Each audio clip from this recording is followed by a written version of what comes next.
اگه فکر میکنی کوکی سیب زمینی همون غذای همیشگیه، این مدل کیکی قرار نظرت رو کامل عوض کنه.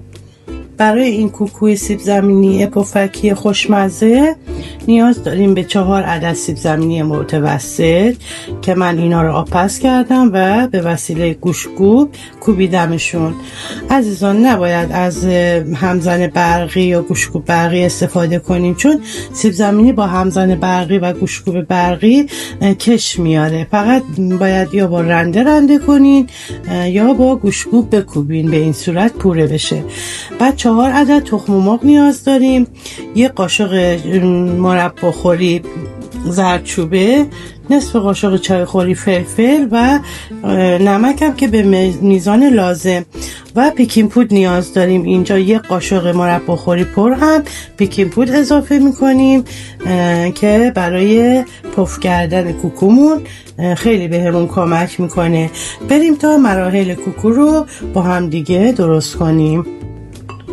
اینجا تخم مرغ ها رو سفیده و زردش رو جدا میکنیم از هم دیگه، کاملا سفیده و زرده رو جدا میکنیم. زرده ها رو به سیب زمینی ها اضافه میکنیم و سفیده ها رو توی یک کاسه جداگونه میریزیم و هم میزنیم با همزن تا کاملا سفید و برفی بشه.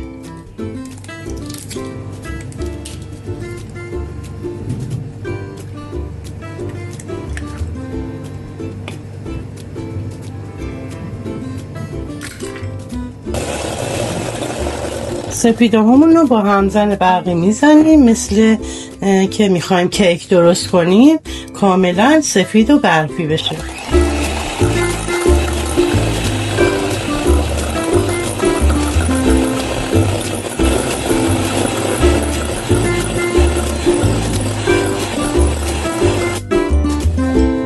حالا این سفیده ها که به این صورت شد، ببینین عزیزان نمیریزه، مثل سفیده که برای کیک درست میکنیم.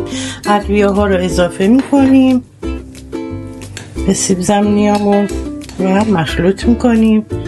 پیکینگ پودرمون رو اضافه میکنیم، 1 قاشق مربا خوری سرپر اضافه میکنیم. عزیزان ما 2 قاشق آرد نشاسته ذرت هم نیاز داریم که به مایمون اضافه کنیم که مایه کوکومون مثل کیک بشه و باز نشه. پس 2 قاشق آرد ذرت هم اضافه کردیم به موادمون.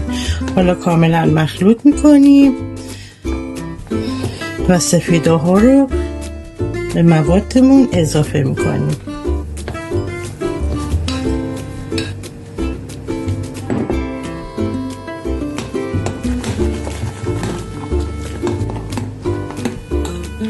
کاملا مخلوط میکنیم تا مواد یک دست بشه و بعد در روغن داغ در مایتابه سرخ میکنیم کوکومونو.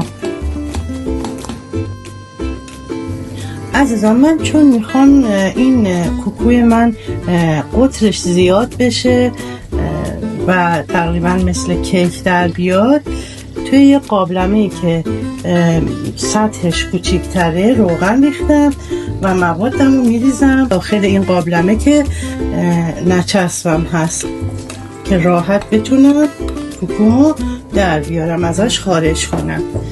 من موادمو مقداری که دوست دارم نیاز دارم میریزم که قطرش هر چقدر دوست دارم بشه. اینو میریزم داخل قابلمه و میذارم تا سرخ بشه. کوکو رو برش میگردونیم تا اون طرف دیگه هم سرخ بشه. اینم از کوکوی سیب زمینیمون که آماده شده و کاملا پفدار و مدل کیک من قالبی درش آوردم. امیدوارم درست کنین، بخورین و ازش لذت ببرین.